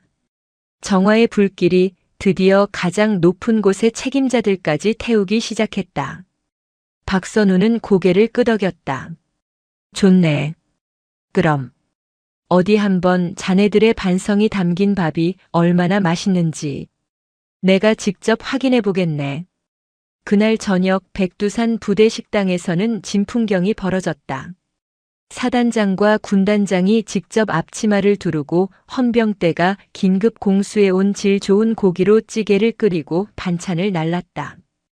연병장에서의 고발과 울음 그리고 간부들의 체포를 목격했던 병사들은 어안이 벙벙한 표정으로 그들이 차려준 저녁을 받았다. 박선우는 식당 한가운데 하늘이와 그리고 이찬희 이병을 비롯한 피해 병사들과 함께 앉았다. 그녀는 하늘이의 식판에 강민혁 사단장이 직접 푼 고기 반찬을 올려주었다. 먹어라 하늘아. 이제 정말 괜찮다. 하늘이는 밥을 한술 떴다. 그것은 할머니의 소갈비찜은 아니었지만 그의 군 생활 중, 아니 태어나서 먹어본 그 어떤 밥보다도 따뜻하고 든든한 밥이었다. 그 평화로운 저녁 식사 시간. 박선우의 휴대폰이 조용히 울렸다. 발신자는 그녀가 절대 먼저 연락하지 않았던 단 한 사람. 육군 참모총장. 그녀가 현역 시절 자신의 부관으로 데리고 있던 현 육군 최고 지휘관이었다. 박선우는 밥을 먹고 있는 하늘이의 머리를 쓰다듬어 주고 조용히 식당 밖으로 나갔다. 서 총장. 나 박선우일세. 네, 대장님. 무사. 아니, 지금 양구에 계시다고. 그래, 내 손자 면회 왔다가 아주 거대한 잔치를 벌이고 말았네. 보고받았습니다. 대장님, 이미 국방부 장관님께도 보고가 됐네. 그런 행정 절차는 자네가 알아서 하게. 내가 전화한 건, 아니, 자네가 나에게 전화한 이유는 하나겠지. 박선우의 목소리가 다시 차가워졌다. 서 총장, 나는 오늘 내 손자 한 명을 구하러 왔네. 하지만 나는 이곳에서 구해야 할 수천의 다른 손자들을 보았네. 2일. 이까지 사단 하나 군단 하나 뒤집는 걸로 끝나지 않을 걸세. 대장님, 원하시는 것이 무엇이? 내가 원하는 건? 내가 원하는 것은 정의일세. 그리고 개혁이야. 자네가 지금 앉아있는 그 자리가 얼마나 무거운 자리인지 잊지 않았다면 당장 나에게 육군 본부의 모든 감찰 권한 그리고 인사 권한의 일부를 위임하게. 내가 직접 이 썩은 군대의 뿌리를 모조리 뽑아낼 테니 그것은 전직 총장이 현직 총장에게 하는 요청이 아닌 통보였다. 대한민국 육군이 한 명의 할머니의 거룩한 분노로 인해 역사상 유례없는 거대한 숙청과 개혁의 폭풍 속으로 휘말려 드는 순간이었다. 박선우는 차가운 밤 공기가 뺨을 스치는 것도 잊은 채 식당 밖에서 조용히 서 있었다. 수학이 넘어 대한민국 육군을 현 시간부로 책임지고 있는 현직 참모총장 서진욱 대장의 목소리는 긴장과 경외 그리고 알 수 없는 안도감마저 뒤섞여 미세하게 떨리고 있었다. 대장님, 지금 양구에 계시다는 보고를 받았습니다. 그리고 20일 사단에서 벌어진 모든 일을 방금 막 군단장으로부터 직보받았습니다. 서진욱 총장은 박선우가 참모총장이던 시절 그녀의 수석 부관이자 가장 신임하던 작전 참모였다.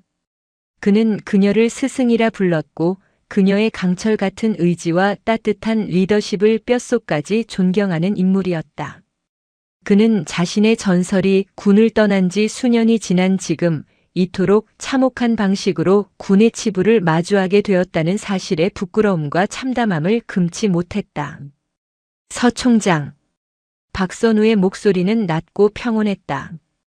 그러나 그 평온함 속에 서 총장은 백두산의 겨울 바람보다 더 시린 분노가 서려 있음을 느꼈다. 내가 오늘 본 것을 자네도 보았는가? 내가 오늘 들은 절규를 자네도 들었는가? 송구합니다, 대장님. 저의 불찰입니다. 불찰. 그래, 불찰이라는 말로 덮을 수 있으면 좋겠지. 박선우는 식당 유리창 너머로 다시 밥을 먹기 시작한 손자 이하늘의 뒷모습을 바라보았다. 나는 오늘 내 손자 하나를 구하러 이곳에 왔네. 하지만 나는 이곳에서 구해야 할 수만의 다른 손자들을 보았네. 그녀는 눈을 감았다. 연병장에서 터져나왔던 수백 명의 울음소리가 귓가에 다시 울리는 듯 했다. 2일. 이까지 사단 하나 군단 하나 뒤집는 걸로 끝나지 않을 걸세. 그래서는 안 되네. 이 썩은 뿌리는 이 부대 하나에만 박혀 있는 것이 아닐 테니까.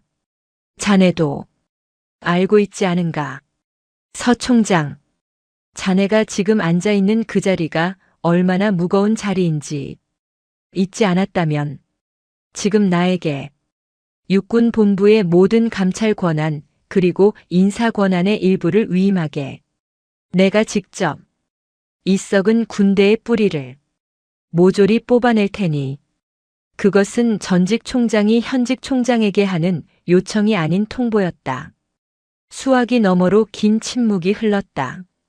서진욱 총장은 거대한 결단 앞에 섰다. 현직 총장의 권한을 전직 총장에게 그것도 비공식적으로 위임한다는 것은 군의 지휘 계통을 송두리째 흔드는 일이었다. 자칫하면 쿠데타에 준하는 하극상으로 비칠 수도 있었다. 하지만 그는 알았다. 박선우는 권력을 탐하는 자가 아니었다. 그녀는 군인이었고 그녀의 분노는 사사로운 복수심이 아닌 군을 향한 마지막 애정임을. 그리고 지금 이 순간 군 내부의 그 어떤 감찰 조직도 박선우라는 거대한 태풍만큼 철저하고 무자비하게 이 부패를 도려낼 수 없다는 것을.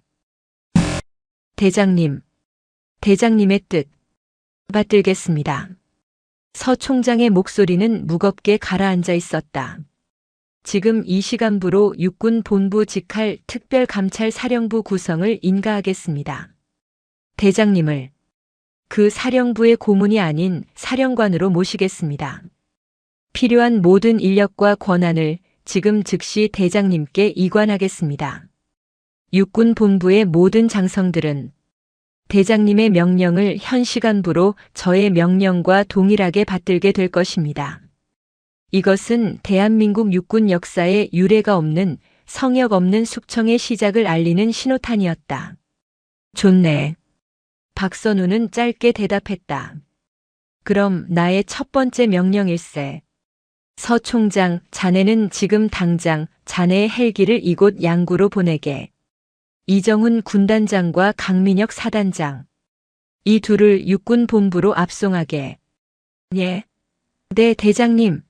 그 두 사람은 적극적으로 협조를. 그래서 부르는 걸세. 박선우가 말을 잘랐다. 이곳은 내가 직접 맡겠네. 하지만 이 숙청은 이곳 양구에서만 끝날 일이 아니야. 그들은 군단장과 사단장으로서 자신들의 지휘부대에서 벌어진 이 참상에 대해 육군 본부에서 그리고 국민 앞에서 직접 보고하고 직접 책임을 져야 할 걸세. 그것이 그들이 살 수 있는 유일한 길이야. 도망치는 것이 아니라 정면으로 책임을 지는 것. 그것이 내가 아는 군인의 명예일세. 박선우는 이정훈과 강민혁에게 마지막 기회를 주고자 했다. 그들이 비록 부패의 고리를 방관했지만 직접적인 가담자는 아니었기에 그들의 손으로 직접 이 사태를 수습하고 책임을 지게 함으로써 군의 무너진 명예를 최소한이라도 회복시키려 한 것이다. 그리고 서 총장. 박선우의 목소리가 한층 더 낮아졌다. 오늘 밤 잠 못 드는 장성들이 많을 걸세. 육군 본부 그리고 각군 사령부의 모든 장성들. 단 한 명도 자신의 집무실을 떠나지 못하게 하게. 나의 특별감찰 사령부가 곧 그들의 문을 두드리게 될 테니. 전화가 끊겼다. 박선우는 다시 식당 안으로 들어섰다. 어느새 식사를 마친 이정훈 군단장과 강민혁 사단장이 그녀의 앞에 부동자세로 서 있었다. 그들은 방금 전 박선우의 통화 내용을 어렴풋이 짐작한 듯 모든 것을 체념한 그러나 한편으로는 무언가를 결심한 듯한 표정이었다. 들었겠지. 자네들은 지금 즉시 육군 본부로 가게. 가서 자네들이 본 것, 자네들이 저지른 잘못 그리고 자네들이 앞으로 무엇을 할 것인지 참모 총장에게 그리고 국방부 장관에게 낱낱이 고하게. 대장님, 저희에게 마지막 명예를 지킬 기회를 주셔서. 강민혁 사단장의 눈에 눈물이 고였다. 명예는 자네들이 스스로 지키는 걸세. 가보게. 잠시 후 백두산 부대의 어두운 밤하늘을 가르며 육군 참모총장 직속의 지휘 헬기가 굉음과 함께 내려앉았다. 별 2개와 별 3개는 그 헬기에 올라타 자신들의 운명을 향해 떠났다. 이제 이 부대에는 박선우 사령관과 그녀가 즉각 소집한 군단 헌병대, 그리고 공포와 희망이 뒤섞인 눈으로 이 모든 것을 지켜보는 병사들만이 남았다. 특별감찰사령부 제1호 명령을 하달한다. 박선우는 임시지휘소가 된 중대장실에서 육군 본부와 연결된 화상통신망을 통해 방금 전 서 총장이 급한 본부의 핵심 감찰 요원들에게 첫 번째 명령을 내렸다. 현 시간부로 전군 모든 부대의 군수, 인사, 감찰 관련 서류를 동결한다. 특히 백두산 연대의 오만규 대령, 그리고 그와 동기이거나 연관된 모든 지휘관들의 복무 평정 및 보직 이동 내역을 지난 5년간의 기록까지 전부 내 책상 위로 가져오게. 부패는 혼자 자라지 않아. 그것은 인맥이라는 거름을 먹고 자라는 독버섯이다. 나는 오늘 그 인맥의 뿌리까지 전부 불태울 것이다. 그날 밤 대한민국 육군은 잠들지 못했다. 양구의 작은 부대에서 시작된 불길은 걷잡을 수 없는 정화의 불길이 되어 전군으로 번져나갔다. 오만규 대령을 필두로 그와 연관되어 각종 이권과 진급에 개입했던 수십 명의 장교들이 밤사이에 줄줄이 체포되었다. 그들이 빼돌린 군수 물자는 천문학적인 액수에 달했고 그들이 묵살한 병사들의 탄원은 수백 건이 넘었다. 박선우는 그 지옥도의 한가운데서 밤을 새워가며 보고서를 검토하고 체포를 명령했다. 그녀는 마치 수십 년 전 최전방에서 불철주야로 작전 지도를 살피던 가장 치열했던 시절의 박선우 대위로 돌아간 듯 했다. 새벽이 밝아올 무렵 그녀는 잠시 눈을 붙이고 있는 손자 하늘이의 곁으로 갔다. 하늘이는 사단장 관사의 가장 편안한 침대에서 정말 오랜만에 악몽을 꾸지 않고 잠들어 있었다. 박선우는 손자의 멍든 뺨을 가만히 쓰다듬었다. 멍은 아직 푸르렀지만 그 위로 따뜻한 할머니의 온기가 더해졌다. 하늘아, 이제 다 끝났다. 아니, 이제 다시 시작이다. 그녀는 손자의 이마에 조용히 입을 맞추고 다시 지휘소로 돌아갔다. 그로부터 6개월의 시간이 흘렀다. 대한민국 군대는 말 그대로 상전벽해의 변화를 겪었다. 박선우가 이끈 특별감찰사령부는 한시적으로 운영되었지만 그 6개월 동안 수백 명의 부패한 간부들이 군복을 벗거나 법의 심판을 받았다. 황태산 병장과 마동필 상병은 군사법원에서 상습폭행, 가혹행위, 금품 갈취 등의 혐의로 15년이라는 중형을 선고받았다.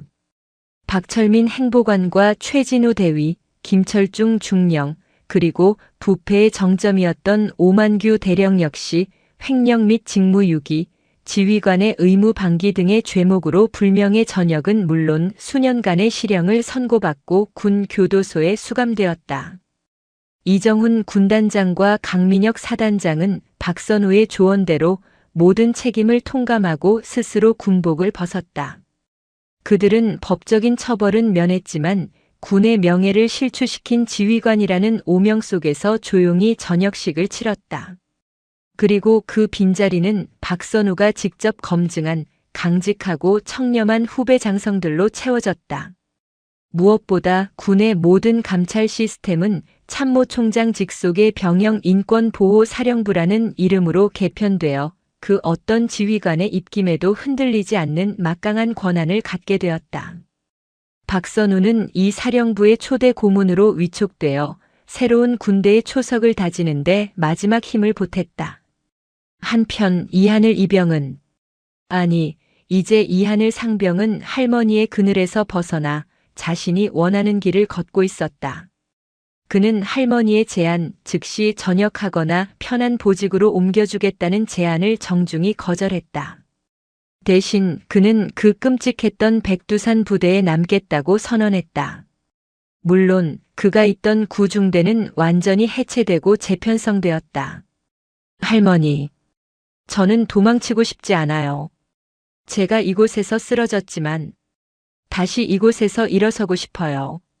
할머니가 닦아주신 이 길을 저도 제 후임들을 위해서 지키고 싶어요. 박선우는 눈물과 함께 손자의 결정을 존중해 주었다. 다시 6개월이 흐른 어느 가을날, 첫 휴가를 나온 이하늘 상병이 평창동의 집으로 돌아왔다. 군복은 늠름하게 몸에 맞았고 뺨의 멍 자국은 흔적도 없이 사라졌다. 그 자리에는 그 어떤 시련에도 꺾이지 않을 강인한 청년의 미소가 자리 잡고 있었다. 다녀왔습니다. 충성. 왔느냐, 내 강아지. 박선우는 더 이상 대장님이 아닌 그저 세상에서 가장 인자한 할머니의 얼굴로 손자를 맞이했다.